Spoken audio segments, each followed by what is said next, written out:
Jamaica, most of us are still suffering from an inferiority complex, and nobody wants to say it out loud. Real Jamaicans, the ones who feel the heat of the streets every day, the ones who plant the food, who drive the culture, who hustle every day to make ends meet. We don't control nothing. We don't control Jamaica. More and more of our island is being sold off to the highest bidder, piece by piece, beach by beach, brick by brick, and we are too distracted to notice it. Let's talk some truth. If a Jamaican born and raised can't even step on a beach without permission, it simply means that the island is not ours. If foreigners can fly in and claim coastline while our own people face fences and security guards on a land that our ancestors died for, then something is terribly wrong. And in 25 years, if we don't wake up, Jamaica will be completely owned by outsiders. And then what? We'll just be strangers in the land of our birth.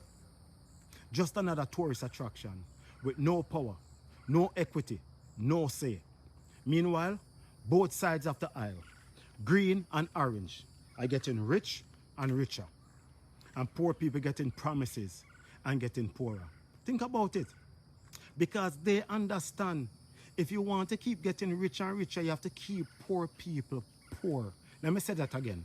If you want to keep getting rich and richer, you have to keep poor people poor. And all we can hear is the country is better off. But better off for who? Think about it. Tell them to prove it. Not with speeches or stats. Prove it with the lives of the people.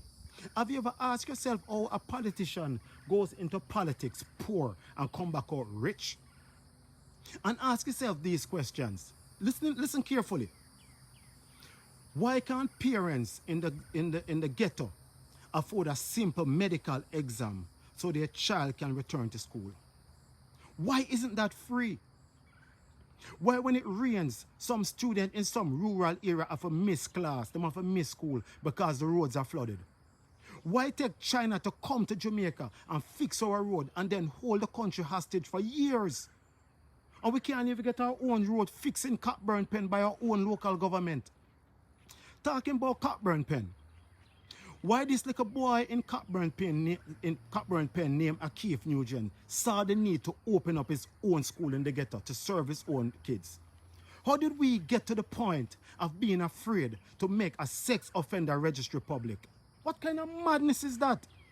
Why our little girls are crying out for protection, but the situations are getting worse and worse? That is crazy. Why in the ghetto, in these ghetto communities, some people are still using pit toilets like it's the 1970s? You know how crazy that is?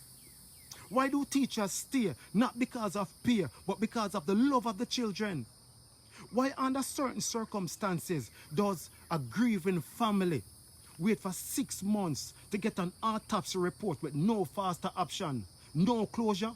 What kind of madness is that? Why must a poor person lose a day pay just to stand up in the line in our bank? You ever see a rich person as sitting in our bank and wait? Them now stand up in a line. It wasn't designed for the rich. These things don't lie. These are the real report cards of true leadership.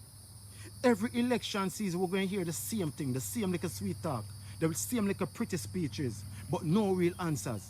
After this election, you'll hear the same. Listen, look how better it is. We are better off. They tell us that, they say, we owe it to the people. So if you owe it to the people, why don't you pay up? Well, France owed it to Burkina Faso, right? France pay up? No. You will never get paid from none of these leaders. Remember, me tell you that. You will only get these like handouts for your vote. Listen, you want to talk about what drives Jamaica economy? It's not the Jamaica Tourist Board like a pretty like a brochure them, you know, and their overpriced resorts, or their like a campaign slogan. No. It's the same ghetto youths them want to tend to ignore.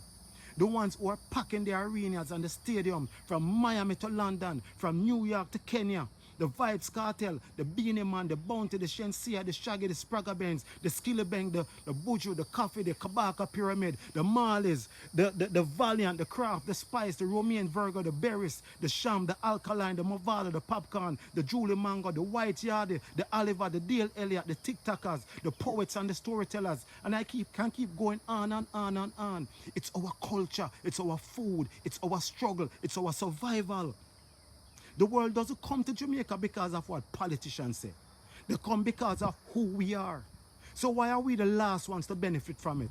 This is crazy. This is madness. Jamaicans, only need to open our eyes. Jamaicans don't need more liars in suits. We need more builders. We need more leaders with no appetite for corruptions. Youth with clean hands and brave hearts. Leaders who serve, not hustle.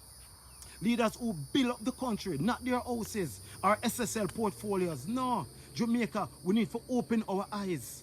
We need to open our eyes. Come on, man. Come on. Open your eyes. That's how we rebuild pride. Listen, let me tell you something.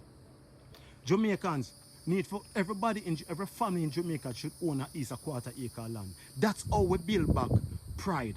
That's how we break poverty. That's how we reclaim ownership.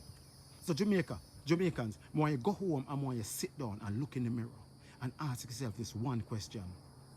If the country is truly better off, why doesn't it feel that way? Why does it feel like we're being erased from what's ours? Don't follow no party. Follow the truth. Don't follow a brochure. Follow your spirit. Because if we can't walk on our own beaches, then we don't own Jamaica.